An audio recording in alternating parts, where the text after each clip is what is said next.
This is episode 88. Welcome to the Ultimate Deck Podcast. Ultimate Deck Podcast. Helping you keep your finger firmly pressed on the decking industry, the people in it, and the information you need to master the backyard. And now, host of the Ultimate Deck Podcast, Shane Chapman. Good morning, America. Holy. It's Saturday morning. We're going to get caught And we are infringement on that for sure. Extra Shut down. fired up for today. I don't know why. Usually in the morning they're groggy, but something's got us going. How many coffees do you have in? I've just started. Where did you get it from? McDonald's. Best coffee in the world. It beats Tim Hortons, that's for sure. But I've got mine hidden in this beautiful new mug. I don't get the beautiful new mug. I'm not high enough the food chain You yet. can get one. You've chosen to give McDonald's all sorts of free promo on this worldwide podcast. Yep. Well, International. they should, because their cups are amazing. Their lids are amazing. They have stores in all of the markets that we're huge in. Mm-hmm. Everything about this is amazing. No. So the lids are way better than Tim Hortons lids, that's for sure. But the lids on these are pretty good. Nope. They get sticky and dirty. These ones never gets dirty. You just have to throw it away. Sticky and dirty sounds like your shtick. Like I think you'd feel right at home with sticky and dirty. Yeah, you make a pretty good point. Yeah. Anyways, we were kind of talking about this before we hit the record button about the fact that does McDonald's have donuts down in the States right now too? I assume so. Can anybody confirm that on the Instagram? No donuts. This I told you they're firing at Tim Hortons. Okay, crazy. so this is great then because most of the people, like our audience is like 20% Canadian, the rest are American and Australian and UK, whatever. There's like two guys they're not going to have donuts anywhere else. So McDonald's recently launched mini donuts. Apparently, maybe just in Canada. And I was just asking the guys here, I was like, do you think that that's just a direct shot at Tim Hortons? Because again, for people in those other markets, there's Tim Hortons in the States now, but it's obviously not the icon that it is in Canada. Yeah, it's no Dunkin' Donuts. Right?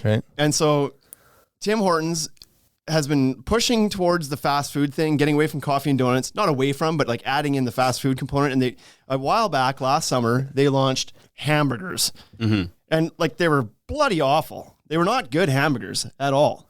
No, they were Like, terrible. They were bad. I didn't order one because it's like I have this theory about when you order food, you should order the food that place makes well. Right. So, for instance, when I go to a pub, Yeah, I but you would just never... said they don't make good coffee either.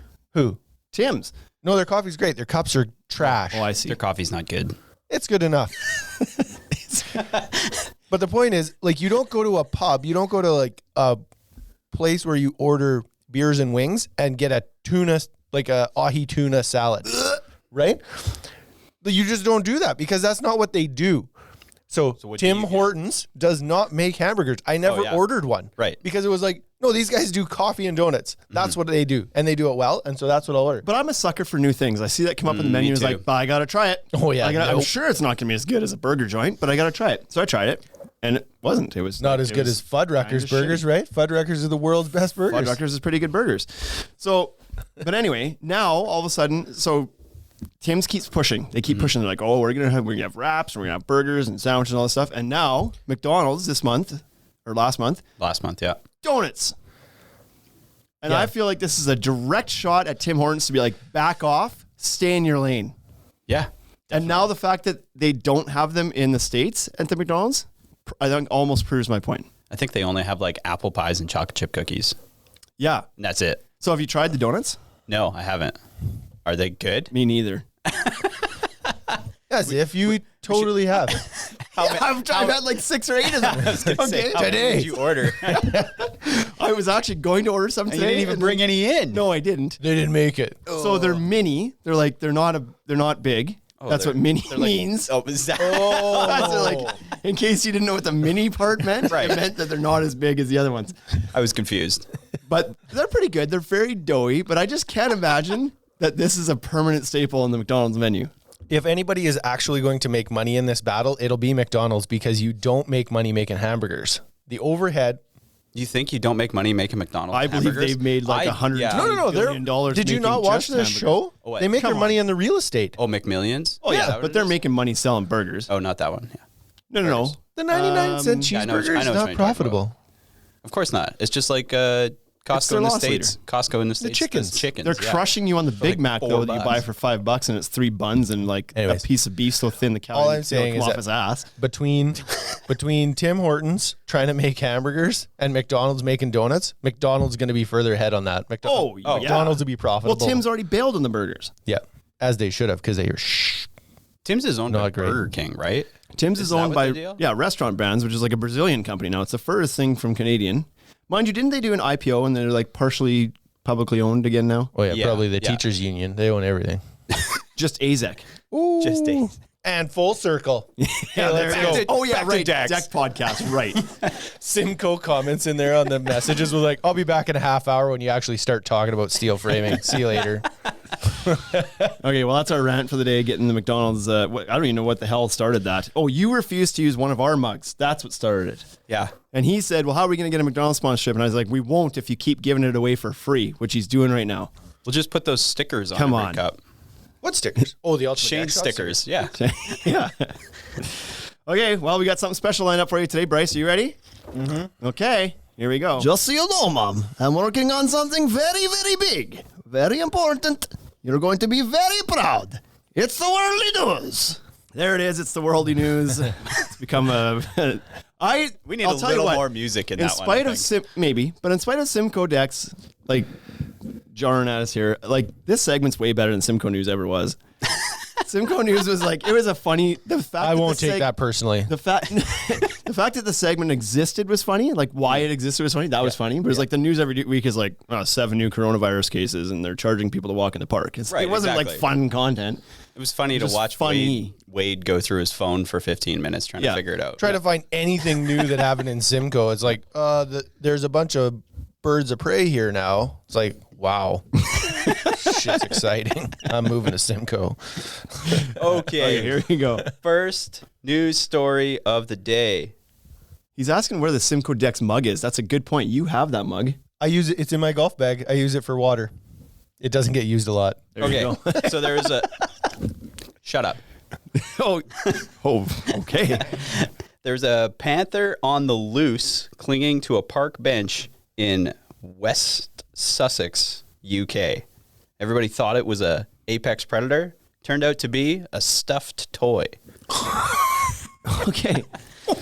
Like you said it as if it was still there. I was like, why is nobody doing it? How is this made it to the 'Cause it's media a and the stuffed panther animal. is still there? It's still on the bench. Nobody's going to get it The Yeah, bus no. hasn't picked it up yet. because they're in the UK. Nobody has guns. That's right. But they have North cameras. America, bam. They just would have shot it. That and thing's then- toast. Drag it out, Exploded. stuff it, put it on my wall. Turns out it's already stuffed. Just put it on your wall. Yep. That was it. I would take a crack at it. I don't know. I thought that was good. Okay. That is good. So they were getting reports to the police or what? They're like, there's a Yeah, panther on the bench. in the everybody park. was reporting to the police that there was like a giant cat roaming through the park. Everybody's been It locked up hadn't for too moved long. though in 2 hours. Do they even have panthers in the UK? Is that like a natural thing? Zoos, maybe we got out of the zoo. So people saw this thing, and logically, the first thing they thought was like, there's no way it's a stuffed cat. No, exactly. It's That's a a fir- super still miming zoo panther that's Yeah. escaped. It's going to kill people. Okay. Okay, so this is going to be a throwback. Do you guys remember the green onion breakfast cereal? Oh yeah, Korea. Okay, so apparently it came out, and at first they had to. It's a Chex cereal, by the way. Oh, I figured it out. Yeah, Green onion checks. it's like Chex. I like Chex quite a bit. Yeah. Good texture. So I don't know that the texture can make up for the flavor of that one. So at first they came out with a TV commercial a few months ago that offered 2 cartoon candidates in a presidential election for the Chex empire. And they voted, and the onion flavored Chex won. And They on top, voted again because that's how it existed in the first place. yeah, they wanted to see who They which wanted to Chex validate was their better. original. Holy. I'm sorry. What was the other checks it was going up against? chocolate. No. Yeah. Green onion wins over chocolate. That country is just full of a bunch of funny guys. That's what's happening. It sold out over 2 days. In So, 2 days, I just thought- you can't buy it. I just thought of this though. You know how It's like treated lumber right now.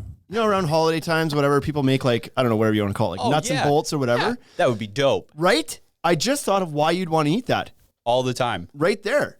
You don't want to put milk on it and have it for breakfast, but as a snackable little thing, Sour like cream and onion chips. onion flavored little Chex. Yeah, I get it now. Is it because the texture is really good? that's probably the It's not only bad. reason. You'd still take that over the pretzel Mm-hmm. that was in the nuts and bolts, right? The pretzels are or the Max's mix. favorite. I actually don't know It's because the only ones you'll give. I've to never them. thrown him any other ones. You don't like the pretzels? No, I feel like as you get older, you like the pretzels. Not true. I'm there. I'm pretty old. Older, still don't want the pretzels. Okay, the final news of the day.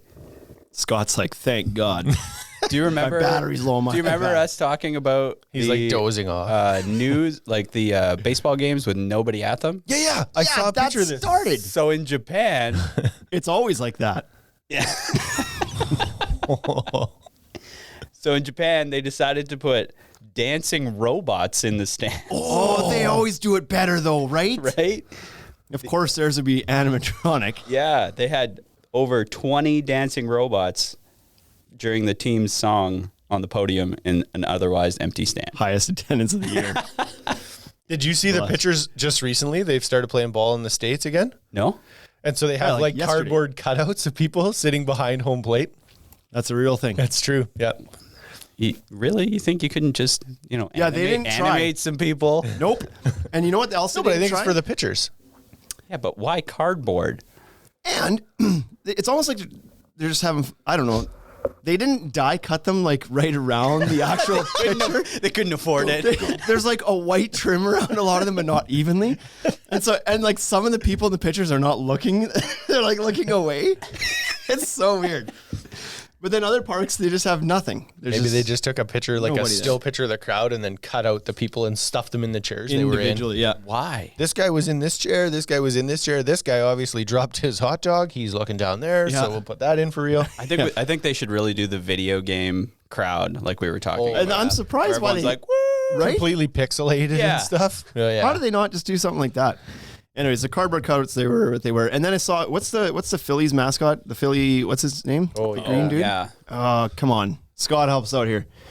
Somebody's got to know what the name of if we have our volume down, he's like, it's this. It's just mouthing words. And it's like, can't. Damn. And he's not connected here either. We'll bring him back. Yeah, phone them in. So anyways, they showed him and like the sports center was like, Philly mascots. fanatic. Philly fanatic, right. They have the toughest job this year because they're still there doing their thing, but there's no feedback. Right. Nobody around. And the mascots are like, so they showed I think it was a Philly fanatic out in the outfield sitting in the thing by himself, turns around, gets up, does a few dances, and they're like, literally nobody in the entire place is paying attention to the mascot. There's no fans. Exactly. The players are busy. Sportscasters aren't even there. It's like, They should anyway. just hire Gainer. I should be a mascot this year. He knew how to do that. Yeah, that gross thing. Yeah. The 90s version one? The one with 90s Gainer big the Gover. gut. Yeah. Yeah. The big spare tire on it. Okay. There's the worldly news. That was a good one. That was decent. The topic today, we've got a guest. We're going to bring on a guest here shortly. And Wade. I think it's just fantastic timing because this gentleman, he has dominated. I don't know if that's true, but he's big into steel. I don't know if he's dominated the market, but he's big into the steel frame game. And that right now is obviously very topical because of the lumber shortages. So we're dialing in Scott Kelly from Precision Construction. You there, Scott? I'm here. He's here. You guys hear me? We can hear you, yes. Yep, loud and clear. Everything's good on your end. You can hear us loud and clear? Yep. Good. So no donuts at McDonald's, hey? No donuts at McDonald's. We might have to send you some. We'll have to pack some. They would fit into these. We'll have to pack 6 donuts. Maybe you could into start a this mug. petition, actually. I think that's like trendy. Lots of Yeah. people start petitions. So. Oh, yeah. You could protest that.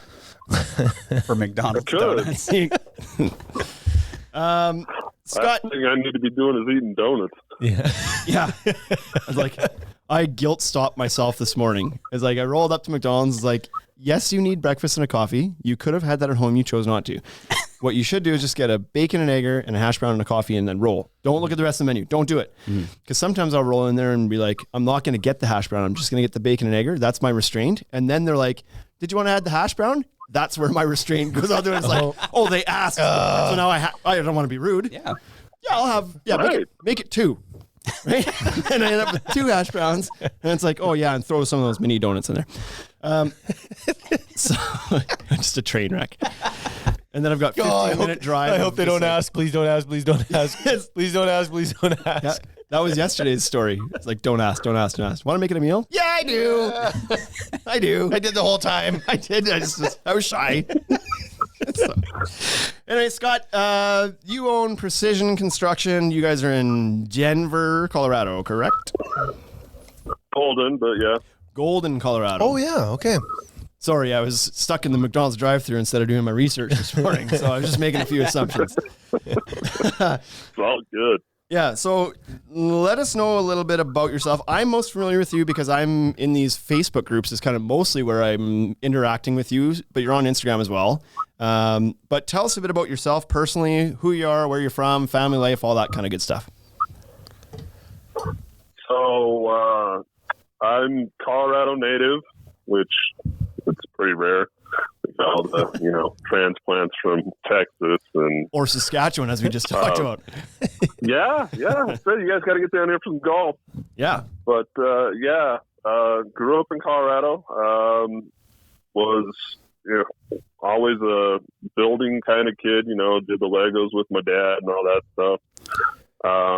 Got introduced to the construction bit through a tenant finish company, actually in high school and college, and that was sort of the introduction to construction. And then as an adult, branched out, bought a house, started fixing everything in the house, and used the job to as an excuse to buy tools. And then kind of fell into working on my own. We had a huge hailstorm roll through and ended up basically re-roofing half my street, and then got hired to do some decks and was doing sort of everything that had to do with the house. Was doing tile, doing kitchens, and then got a couple of certifications as Trex Pro, for example. And after that, the phone and emails just kept coming in for decks, and so we dialed in on that and just focused there. And then, like Shane was saying, about 4 years ago, made the decision to go exclusively with steel. And it's probably been the best thing I've ever done. Yeah, so obviously we're going to come back to that one because that's going to be kind of the main topic of the podcast a little bit. But before we get there, so you do just decks now? That's it? Somebody calls for a roofing job and you're like, nope, call somebody else? Yeah, we pretty much do just decks. We do go back and do other work for previous clients. So, we've done some kitchen work for previous deck clients, stuff like that. But all new clients, we're just sticking with the decks for now. Nice. And how's the year going so far? Are you busy? Did you have a lull at the start of the year when the world stopped for a moment? No, we dodged the bullet and got really lucky. We had a big project started on the books right when the world went crazy, and it took us through that. And then kind of like you guys, everybody, canceled their vacation and decided they wanted to build a deck. So life is good for us.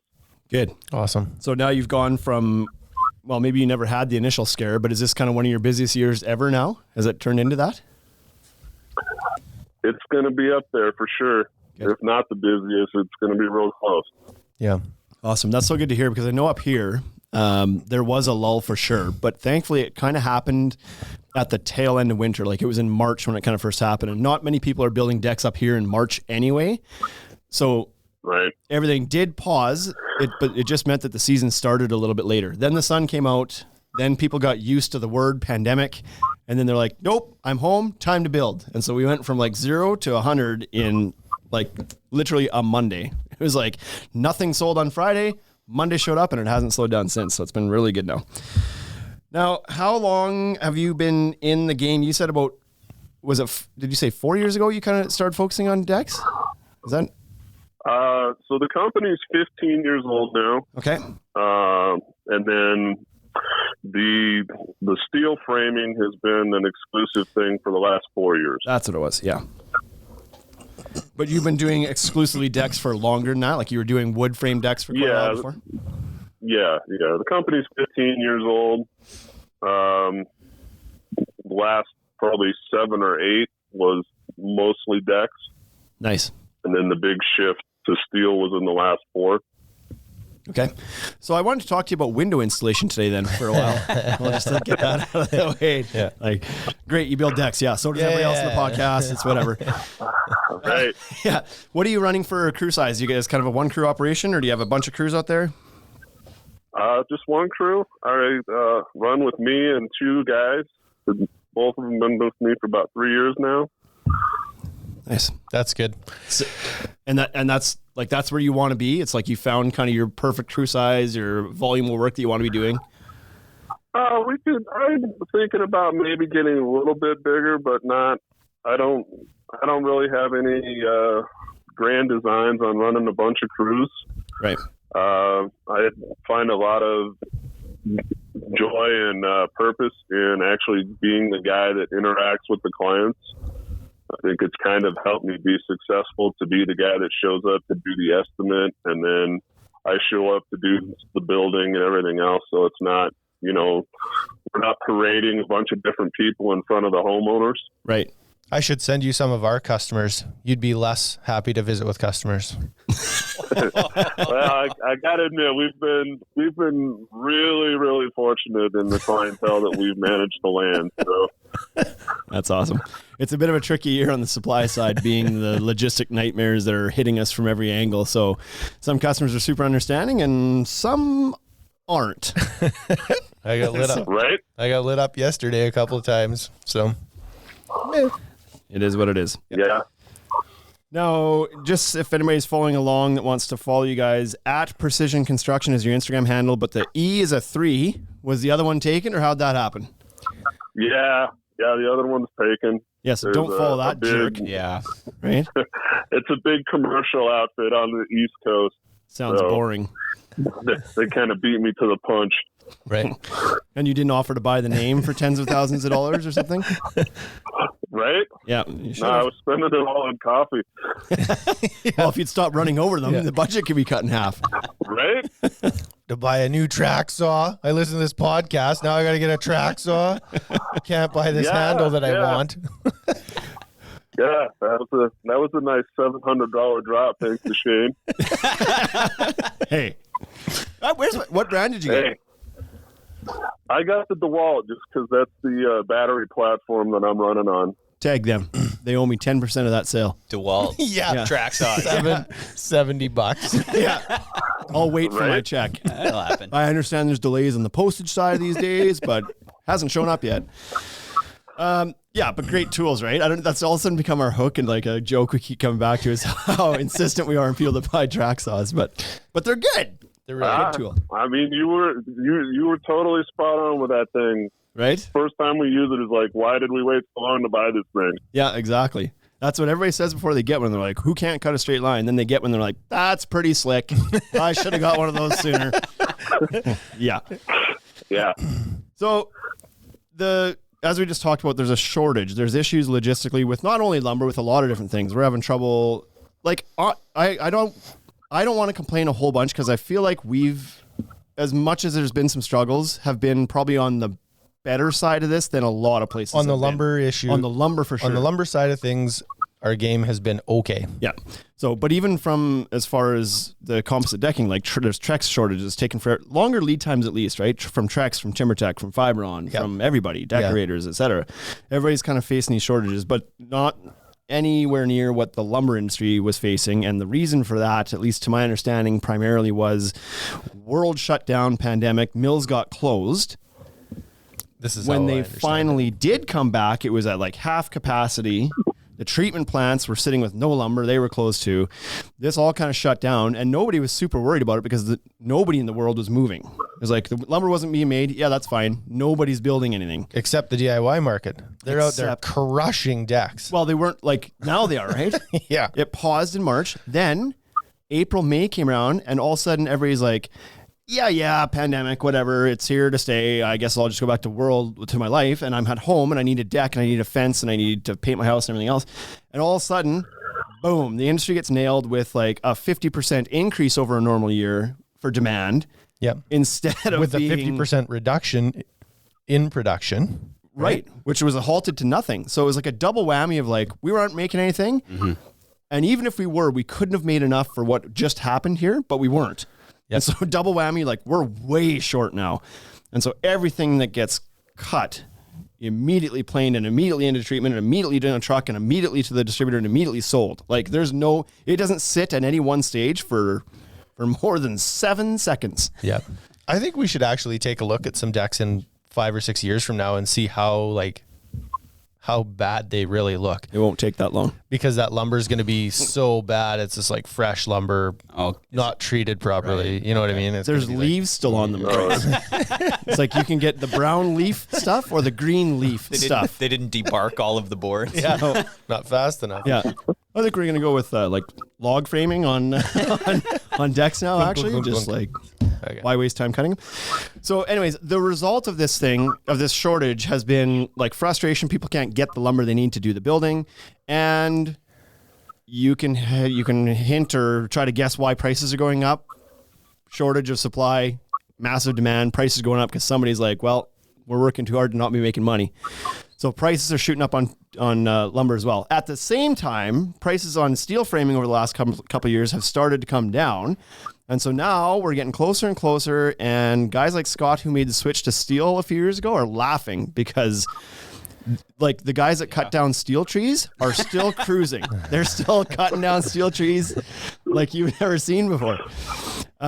So now there's a lot of people going like, I can't get the lumber. Even if I can get the lumber, right now it's costing me twice as much as it normally does. The steel isn't usually much more, or in Scott's case, he's got some tips for us today. Maybe not ever as much as the lumber in the first place. Mm-hmm. So it's available, and the cost isn't that much different anymore. And it's going to last forever. And it's going to last forever until you get those big Canadian steel beavers we've talked about in the past podcast. Be careful of those. You gotta watch out for the steel beavers. Steel termites. Yeah, and so. What a perfect guest to bring on because he's worked exclusively with steel. He's getting hit up with questions on these Facebook groups nonstop because he's posting pictures of this steel all the time and he's cruising along being like, yep, crushed another deck this week. And guys are like, I went to 7 box stores and peeled off 12 2x8s. I can't get my job done. So, Scott, this is going to be your show because you're more familiar with this stuff than we are even. And you've kind of given us some talking points so we can get into that a little bit. Wade's going golfing. I'm out. See you later. We've sold a tiny bit of Trex Elevations. We have not worked with it. We sold it to a contractor who did it. Over the winter, we've been talking to Fortress for the last number of years, 2 or 3 years, about the Evolutions framing that's finally in market here now and distributed. So we got on board with them at the start of the year. We have the display that we didn't get put up in time before the season started, but we have it. Yeah. So we're kind of trying to prime ourselves to get ready for people to start asking for this stuff or for us to sell a little bit. And now you're going to teach us how to do that. Yeah, I want to sell it. I think there are so many reasons to do steel framing. So. Yeah, exactly. So why don't we start off? Absolutely. Your first point. You've worked with them all a little bit. You've worked with Trex Elevations. You've worked with Fortress Evolutions, and then just typical light gauge steel.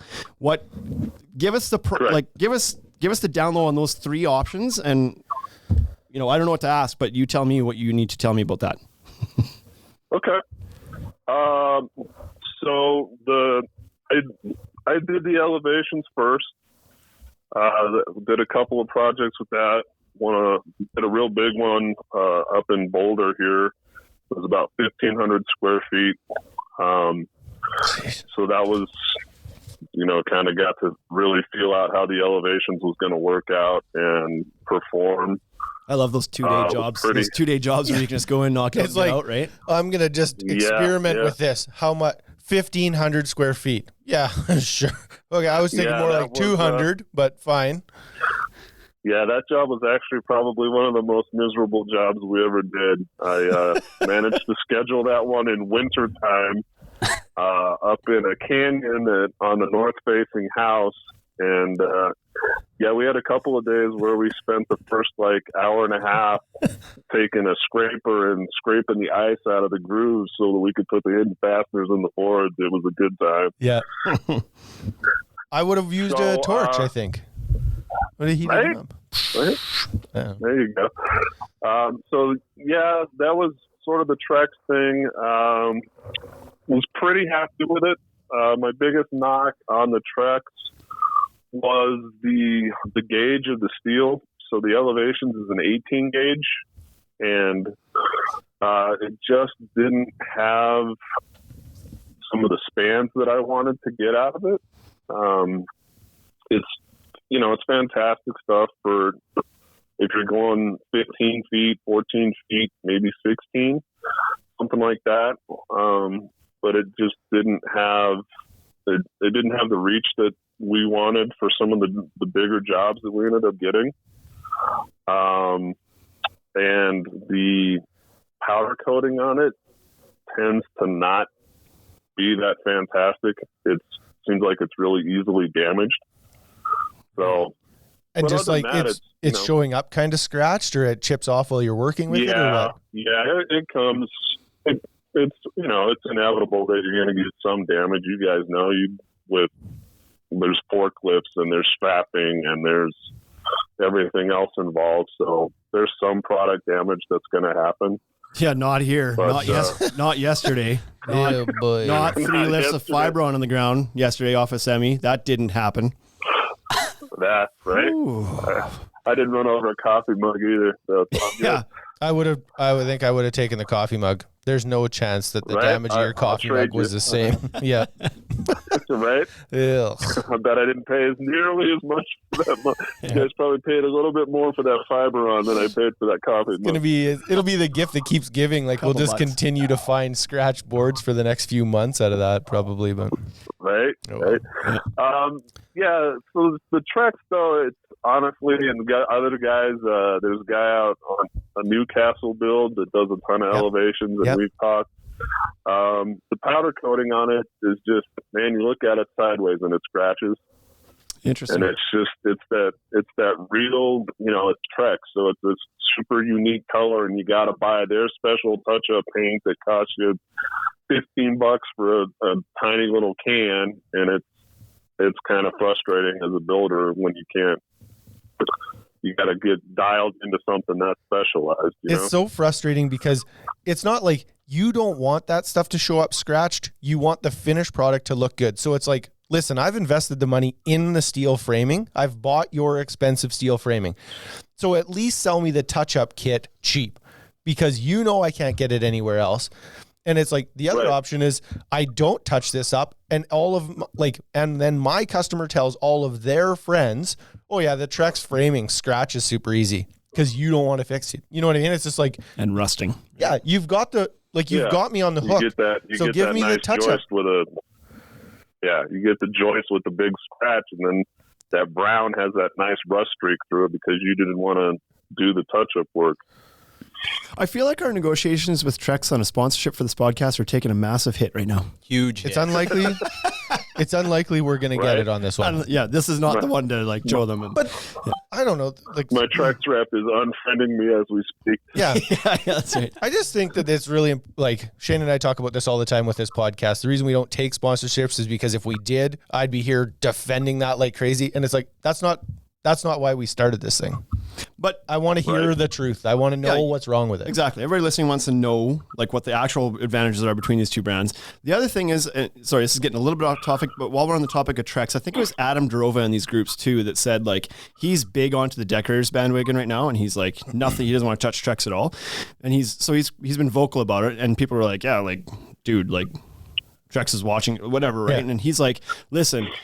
It's just that Decker's board is the best board out there right now. I have no doubt that the next better board or best board is going to come from Trex. It'll be Trex, the next good one. And so for the same reason, the same thing we're talking about now, I am sure Trex on their end, has smart enough people to understand that they shouldn't take offense to these kinds of things. It's opportunity to make a better product. Yeah. Listen, the guy that uses our I'm stuff, hoping so. right? The guy that uses our stuff like crazy and has used competitors' products is saying our finish is coming off a little bit easier. Maybe we need to bake that on a little thicker or something, right? Hopefully. So right? And like they didn't become number one by not listening. So hopefully that's the result of this. But anyways, continue on, Scott. Let's hope. I know initially going out to the Trex tour, they were real defensive about the product, the Elevations product, and they'd paid all the money to get the testing and this and that, and so the guy that was running that program at the time was pretty standoffish about getting any feedback or negative comments on the framing. It was kind of frustrating. Yeah, that's no good. I think early on, you always end up being defensive because it's like, it's his child. You know what I mean? That's Like why they're almost like they're neat. Like it's great to be able to go to the guy that's responsible for things sometimes that's the closest to it. But the other problem That's with that the is worst, he's yeah. the closest to it. He's the most emotionally attached and he's most likely to be offended if you say something that's not favorable, right? Yeah, that's got to work its way through channels of like, Somebody needs to filter that a little bit. Yep. And then come back and then they can dress up the words a little bit and like, listen, we're getting this feedback. Here's the stats. This isn't just an emotional response. It's not just this guy. People are saying kind of thing, right? So. yeah. Right. Okay. Right. And then, so the last thing, elevations wise, is they, at least for me, the thing that was super frustrating was they put out, it's a C channel joist, 18 gauge, like I said, but they put it out in an 8-inch and then didn't make the adjustments to their fascia. So you've got this great 8-inch board and 8-inch track and all of this, and then you can't put a standard riser board fascia on it. You got to buy the 12-inch fascia and then have the big hang down. And it was like, come on, guys, if you're going to be marketing as a system, why don't we make it, add 3/4 of an inch to that 8-inch fascia so it covers your product. Yeah. Yeah, because it wouldn't hurt if it overhung wood by that much, right? Like if you did a 2x8 that was treated and the fascia hung down a little bit, that wouldn't matter at all. Like no, it'd be probably a good thing. Probably be fine. A little bit more, right? A little bit hang. Yeah, that's interesting. Right. Good. I hadn't heard that. Yeah. Be a heavier overhang because, obviously the big thing with the steel is the 8-inch, the measurements aren't nominal with steel. It's a legit 8-inch. If an 8-inch joist, it's actually 8, not the 7 1/4. Right. So if you had to do two positives for the Elevations framing, what was good about it? Oh, I mean the spans are still fantastic. It's and this Fortress, the light gauge, stocking it as a builder, it's so much easier to stock. You can carry. One guy trying to carry around a 20-foot 2x12 stick is pretty much a handful, and in the Elevations, you can carry 4, 6, 20-foot pieces at a time, and it's like no big deal. You should see some of our big yard plus- guys. They can carry 4 20-footers. Yeah, I could when I was younger. I don't try that nonsense anymore. Back is totally shot. Oh. Right. The other big thing for Trex is it's Trex. So you got the name. If you're talking to a client, you've got that name backing it. They did have they had the engineering done, so that process has been completed for contractors. You can draw up a plan in Elevations and go to a building department and say, hey, here's the engineering, here's the code compliance report. And, that really helps with the permitting process because the engineering's already been done on the product. Awesome. So that's a big plus for the Trex as well.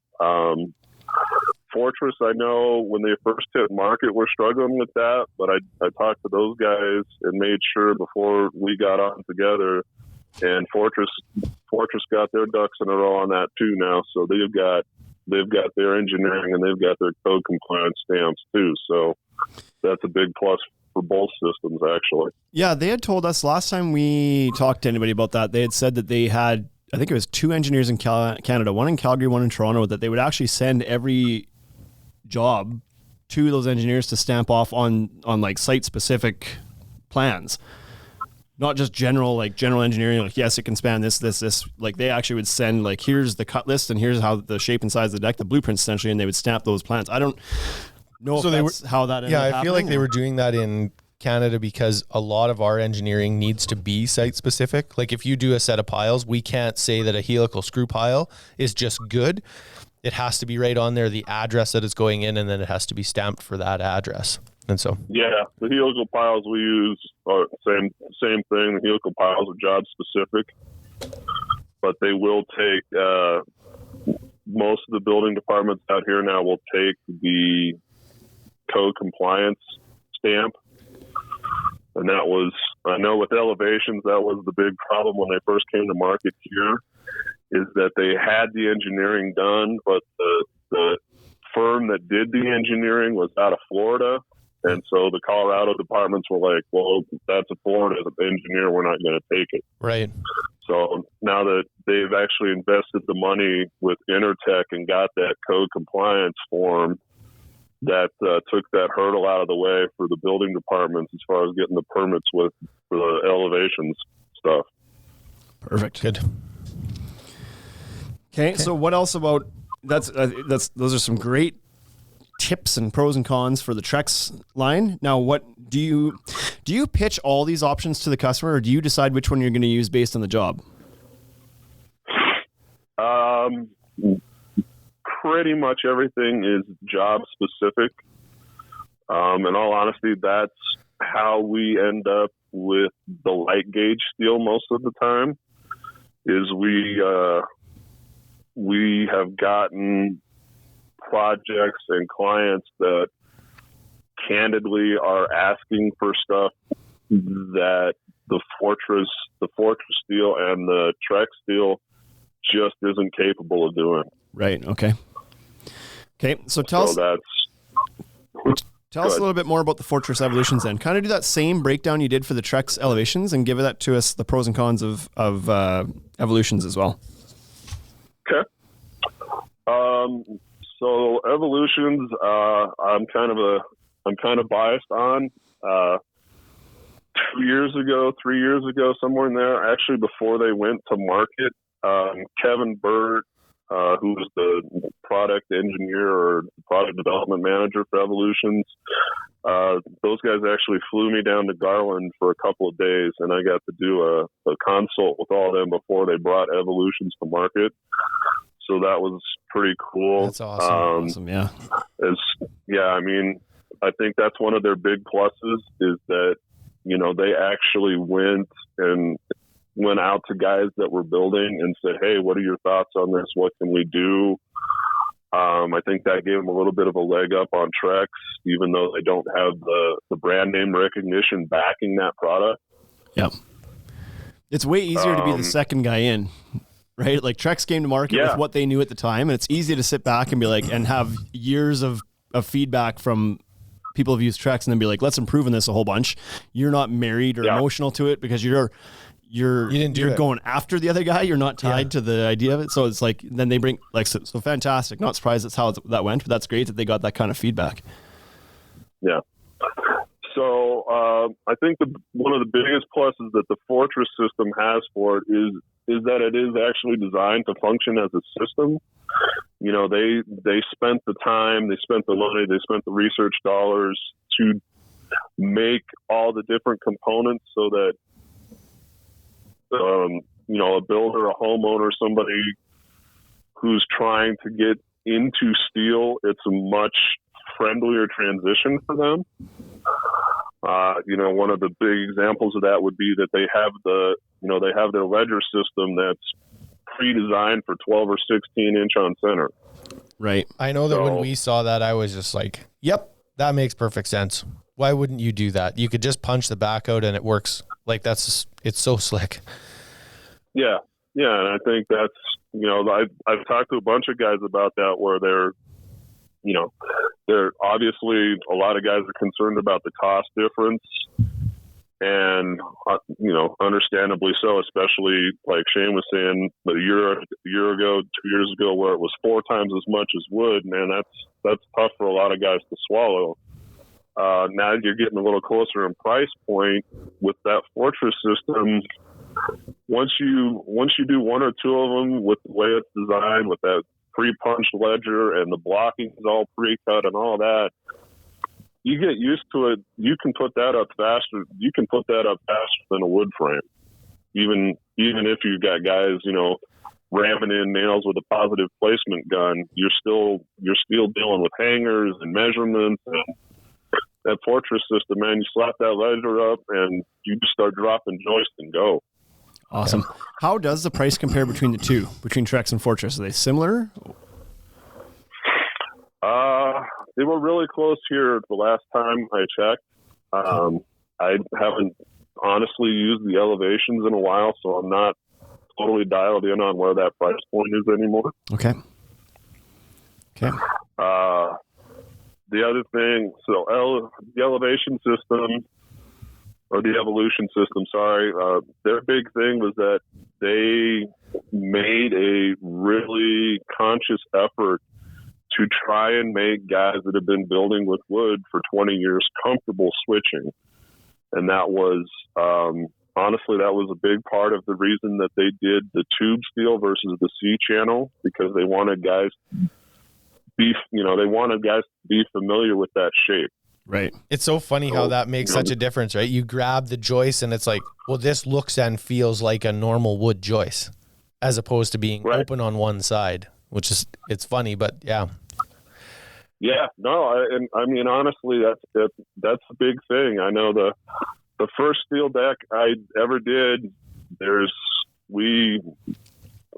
at the time was trying to work out the blocking and everything else, and with the C channel being open on the joist, man, I put my hangers in wrong. I had to back the stupid L brackets out because I turned the C the wrong way on the ledger, and yeah.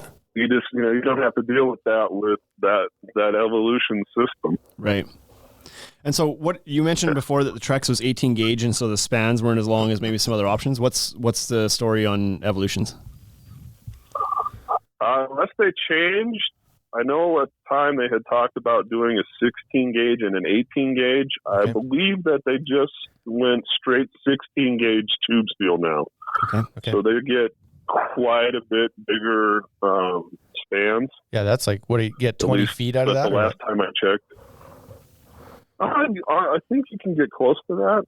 That's the nice thing with both. That's the other nice thing with both of those systems, the Elevations and the Evolutions, for guys that are doing their own design work, is, you can go right to the website and pull a span chart right off of the website. Makes it real easy to do your takeoffs and your design work. Right. Yeah. Awesome. And it's the great thing about that too, is when you're looking at those span charts from those guys, they've got it broken down from anywhere from 50 pounds per square foot up to like 200 for commercial applications. And I mean, you can't tell me how far a 2x12 spans in a commercial application without an engineer typically. That's right. And so the standard framing for the Fortress is typically, it's mostly 2x6, isn't it? Or is it? It's all 2x6. Yeah.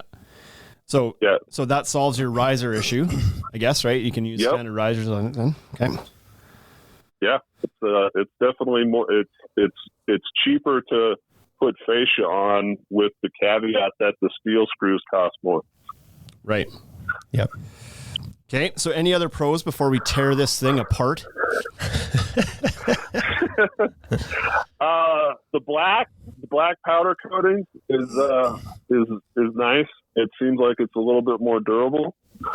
It's easier to hide your repairs, and it's black sand, which, I mean, you guys know with the Fortress railing lines, that black sand is a good color, but it's really nice when your framing and your railings and all of that, it's all the same touch-up paint, it's all the same sheen. So and it's black, which is popular. So it's a really good looking frame when it's all said and done. It's almost like Trex with their decking colors are beautiful, but it's almost like their tertiary accessory products, whatever, that they just go for whatever they can find on sale at the discount bin for the colors. It's like Rain Escape. Right? How about orange? I guess orange. Like, right. I suppose somebody out there probably likes orange. It's like, how about terracotta is a really steel? good color. Yeah, terracotta it's hot. I think it's going to be trendy. Stop. I think that was marketing ploy, because the terracotta Rain Escapes was so god ugly. You had to finish the ceiling underneath to hide it. Right. Yeah. Exactly. Yeah, they must have bought shares in Tongue and Groove Pine right after that. So I always speculated for years. It was like, because everybody always asked. The customers would ask. When I was building, my guys would ask me, like, "Why is it orange?" I was like, "I don't know," but I assume that black must not work for some reason. It must like shrink, must move too much in the sun. I don't know. And then they came out with black. So I was like, well, I guess that wasn't the reason. Right. I don't know why it was ever orange. Right. So anyway, so works better as a full system, much friendlier transition, more familiar to wood. The 16 gauge tube steel works good. The 2x6 profile works good. Powder coating is black and more durable. Anything else to add to that? I believe right now, and I was talking to those guys just the other day, for guys that are looking to get into the game, if you get a hold of the regional guys or your local Fortress rep, I know that they're doing free takeoffs on projects for guys right now. Oh, yeah. So that that's a big help for somebody who's trying to figure out what you need to get started. Right. Yeah. That's a good move on their part. I imagine that the Trex guys would probably do that as well, but it's like you have to, if you don't know how to do the takeoff, you need to help them so that you can break that barrier, right? Yeah. Yeah. Yeah. I know for a while there, Trex was offering the design, like a design takeoff service.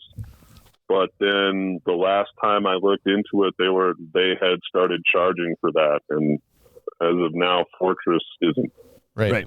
They're like, Scott, we've done enough of these for you. You know how to do it now. Quit being so lazy and do your own takeoff. Okay. Something like that, yeah. So, Fortress, all roses. Why is it shitty? What are the drawbacks? What do we need to know? It's heavier. Okay. Obviously, the tube is heavier. The knock that is you see in some of the Facebook groups is that it is the steel's coming from China, where the Elevations is American-made steel. Okay. So that's, in today's climate, that's a legit concern for a lot of people. Sure. Comes preloaded with COVID. Yep. Oh, right. Too soon? Yeah, no. The other knock would be the fasteners. The Fortress brand black coated screws that the system can use are less than stellar, let's say. Okay. Why? What's wrong with they're them? not the best screws. They don't drill as well, and the heads on them are a little flatter, which is, it's kind of nice when you have to go and put the boards on top, because that screw head's the hex head profile is a little lower. Yeah. But when you're actually installing them, they don't want to stay in your driver. Oh. And I see. They just don't have the bite. But fortunately, they aren't married to those screws. We actually use Fastenal screws now, and the Fortress guys have said that they don't have any issues as far as warranty and all that using the Fastenal screws. And the difference primarily being just the more travel distance on the head, like a taller head on it. That's what you like about the Fastenal ones? The Fastenal ones, yeah, the head's bigger, they cut cleaner, and for us, the pricing on them is substantially better. Okay. So, I think the Fortress screws are like 100 or a 300 pack, depending. And the Fastenal screws, we're buying those at like 5,500 screws at a time. So Okay. it really knocks our price point way down. Sure. Like, if you're trying to We save can also- a bit of money, could you not just like PL Premium and Brad nail it all together? Right? Right? I'm just saying. Well, I mean, Don't honestly, stop there. the whole reason to get into the steel game is because of the magnet. Yeah, exactly. Yeah. No, that's cuts half the work of installing the magnets out. Right? That's right. So yeah, Unbelievable. that's a great thing. I had a couple of the guys that I've talked to in the groups. That's been one of the big things I brought up with them is the screw issue. Just because after a couple of years of doing it just you really learn to appreciate the difference. Yep. Yeah. Yeah. No, first time using it, probably nobody would actually pay attention to that, right? You don't know until you've tried something else that it can be better. Just a quick comment from Right. New England Deck Pros says you just have to, instead of getting the guy to pull out the power planer and playing down the high joists a little bit on wood framing, with Fortress, you just have to get out the bottle of Lysol wipes and wipe Clean all every the- piece down as it comes off the truck. Right? Comes out, wipe it down. Sanitize. Right? One of those like weed sprayers, just like good to go. What are you doing? Disinfecting my deck? Came from China. Yeah, that's right. This is a funny, That's a funny tie-in. We get messages from Chinese manufacturers of wood, plastic homes and decking like all the time, usually on Instagram or Facebook or whatever. And I got one yesterday. Oh yeah, same here. Yeah, sends a bunch of pictures of like same profile and stamp that you see like on it, pretty much anything that comes out of China. And like, would you guys consider buying Chinese decking? No. Where do you currently buy your decking? It's all USA and Canadian made. And he laughs. He's like, USA made. Ha ha ha ha ha. And I was like, you don't understand the environment over here right now. That's not how people here feel. Like, Yeah. but apparently they might feel the same way about US steel as the US guys feel about the Chinese steel. Yeah. They might. Yeah. Okay. Any other things that guys should know about that maybe aren't as slick about Fortress? If you get outside of the typical parameters, it can be a little bit daunting, for lack of a better term. You know, you end up, say, 10-inch on center or something like that. It's the system component doesn't really kick in, and now you're kind of treading in unfamiliar territory. And So a lot of times, is that because they don't have adapters? So, for instance, you need to move a joist cavity a little bit because you have you got a vent that you need to get around, or you have an outlet box you have to get around.